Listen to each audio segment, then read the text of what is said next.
Sobat Digital, selamat datang kembali di podcast Digital. Saya Eva Nurmala sebagai host Anda. Dan hari ini kita akan membongkar sisi gelap dari alat yang paling kita andalkan, teknologi komunikasi dan informasi. Coba kita renungkan sejenak. Jika 15 tahun lalu Anda menerima telepon dari teman lama, itu adalah komunikasi. Hari ini, jika Anda scrolling TikTok, melihat video live di Instagram, dan membaca Twitter, itu semua adalah new media. Menurut Pierre Levy, new media adalah produk yang lahir bersamaan dengan komputer digital, menawarkan interaktivitas, multimedia, dan hipertekstualitas yang tidak dimiliki media lama. Benang merah kajian yang kita miliki hari ini adalah new media menjanjikan perubahan dan kemudahan. Namun, pertanyaan besar yang harus dijawab, apakah perubahan atau konsekuensi aplikasi media baru bagi masyarakat? Konsekuensi itu kini semakin terasa pahit. Kecepatan dan keterbukaan teknologi komunikasi menciptakan lingkungan yang ideal bagi hoax, deepfake, dan krisis privasi data. Hari ini, kita akan membawa diskusi ini ke konteks Indonesia, membahas kasus-kasus yang pernah kita alami bersama. Siapkan kopi Anda, karena ini akan menjadi pembahasan yang mendalam.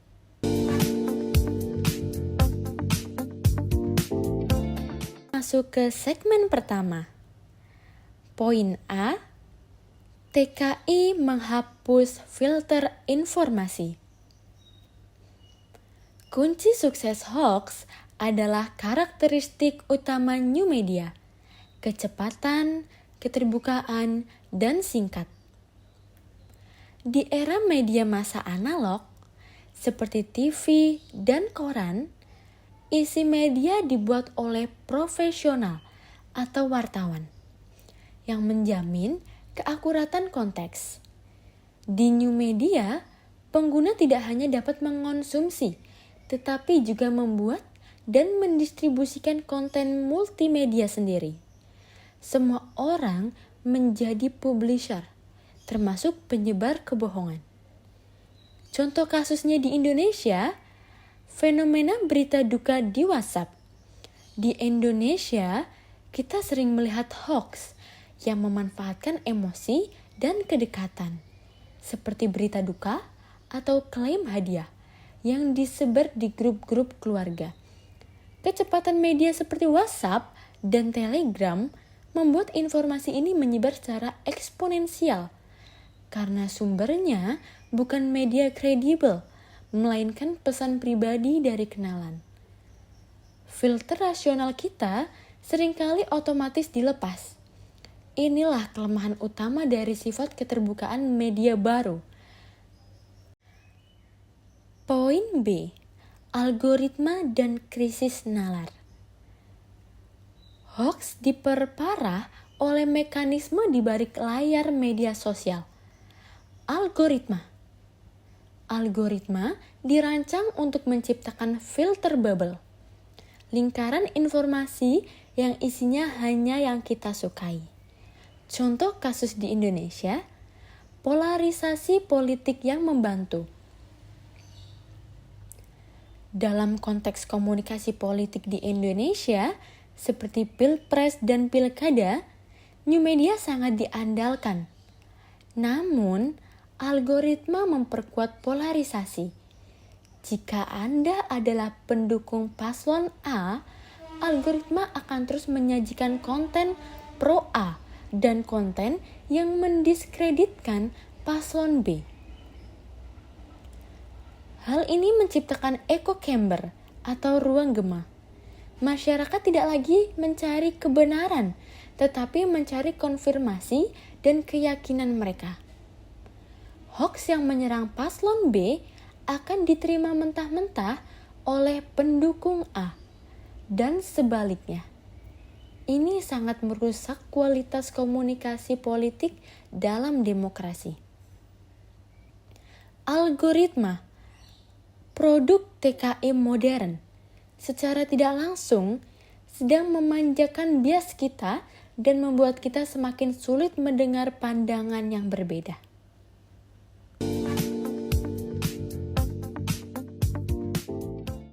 Selanjutnya, segmen kedua. Poin A. Deepfake sebagai senjata perusak citra atau imagologi. Deepfake adalah teknologi AI yang bisa memproyeksikan wajah atau suara seseorang ke dalam video atau audio lain dengan sangat mulus. Dalam konteks new media, di mana tokoh publik secara sistematik membangun citra, imagologi di YouTube atau media sosial seperti yang diteliti pada kasus Deddy Mulyadi. Deepfake adalah senjata pemusnah massal reputasi. Contoh kasus di Indonesia seperti iklan investasi bodong menggunakan wajah artis. Kasus di Indonesia menunjukkan deepfake digunakan untuk kejahatan ekonomi. Wajah dan suara tokoh-tokoh elis seperti selebriti atau figur bisnis ternama dimanipulasi untuk mengiklankan produk investasi bodong. Masyarakat awam yang percaya pada citra baik tokoh tersebut mudah tertipu. Hal ini menunjukkan bahwa teknologi deepfake tidak hanya mengancam politik, tetapi juga integrasi ekonomi dan keuangan publik. Teknologi ini secara langsung menyalahgunakan kepercayaan yang dibangun melalui promosi di media sosial. Kita harus sadar, di era AI, kita tidak bisa lagi hanya mengandalkan bukti, visual, atau audio. Ini menuntut tingkat skeptisme dan digital yang lebih tinggi dari sebelumnya. Poin selanjutnya, poin B. Krisis kedaulatan data di era hypermodernity. Ancaman kedua di segmen ini adalah mengenai data dan privasi. Setiap aktivitas kita di media adalah data, dan data adalah mata uang terpenting saat ini. Contoh kasus di Indonesia adalah kebocoran data masif di lembaga dan platform. Kasus kebocoran data yang melibatkan institusi penting di Indonesia dalam beberapa tahun terakhir telah berulang kali terjadi. Mulai dari data pengguna aplikasi kesehatan, e-commerce, hingga data kependudukan.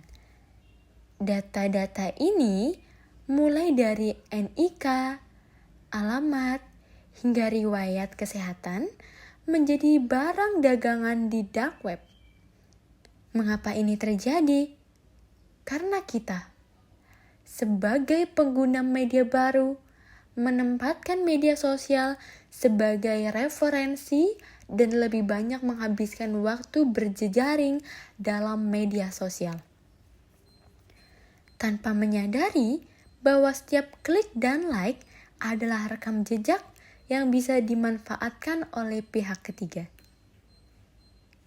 Ini adalah harga yang kita bayar untuk akses internet yang luas dan gratis yang ditawarkan oleh new media. Kita membayar dengan data yang sangat intim.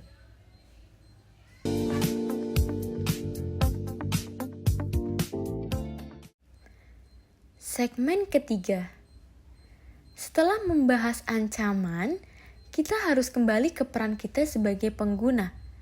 New media membuat kita semua menjadi prosumer, produsen, dan konsumen. Tanggung jawab ini harus kita emban.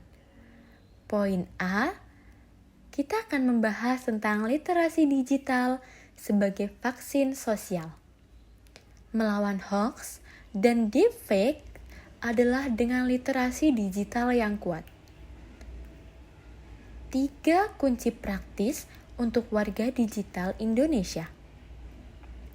Pertama, verifikasi dengan 3 sumber. Jangan puas dengan 1 screenshot atau 1 headline. Jika ada berita viral tentang bencana atau politik, segera cek minimal ketiga sumber media mainstream yang kredibel. Gunakan situs cek fakta nasional seperti turnbackhoax.id atau cekfakta.com. Kedua, kenali manipulasi emosi. Peneliti komunikasi mengatakan hoax dirancang untuk memicu shock, fear, atau outrage, kemarahan. Jika konten memicu emosi Anda secara ekstrim, hentikan sejenak sebelum membagikannya. Ingat, new media dibedakan dengan singkatnya proses komunikasi, tapi kita bisa memperpanjang proses itu dengan nalar. Ketiga, hati-hati dengan phishing.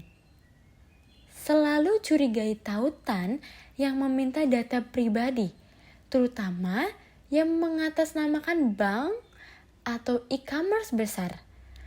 Selalu ketik alamat situs secara manual. Poin B, etika dan tanggung jawab dalam berekreasi. Kita sebagai produsen konten, baik itu influencer, duta wisata, dan mempromosikan pariwisata daerah, atau politisi yang membangun citra, harus menjunjung tinggi etika. Pesan untuk konten kreator Indonesia. Transparansi dalam promosi. Jika Anda dibayar untuk promosi, sampaikan itu secara jelas. Jangan menyamarkan iklan sebagai opini pribadi. Tanggung jawab citra. Jika Anda menggunakan media sosial untuk membangun citra diri, pastikan personal yang Anda bangun di digital selaras dengan diri Anda di dunia nyata. Karena seperti yang disampaikan dalam kajian kita, imagologi akan terus terbangun selama masyarakat menempatkan media sosial sebagai referensi. Inti dari semua ini adalah new media hanya alat. Dampak baik atau buruk bergantung pada cara kita menggunakannya. Tujuan kajian new media adalah untuk memahami dampaknya. Kini kita tahu, dampak negatifnya menuntut kita untuk menjadi lebih cerdas dan bertanggung jawab.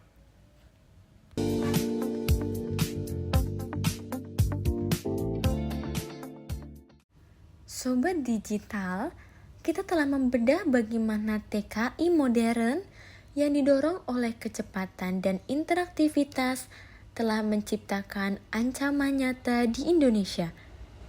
Dari polarisasi politik yang diperkuat algoritma echo chamber hingga deepfake yang merusak integritas visual. Dan krisis kedaulatan data yang mengancam privasi kita semua. Ini adalah era hypermodernity, di mana layar adalah jendela utama kita ke dunia. Tugas kita bukan lari dari teknologi, melainkan menguasainya. Jadilah prosumer yang kritis, yang memverifikasi sebelum mempercayai, dan melindungi data pribadi Anda. Gunakan kekuatan media yang Anda miliki, kemampuan untuk membuat dan mendistribusikan konten untuk menyebarkan kebenaran. Terima kasih sudah mendengarkan podcast digital. Sampai jumpa di episode selanjutnya.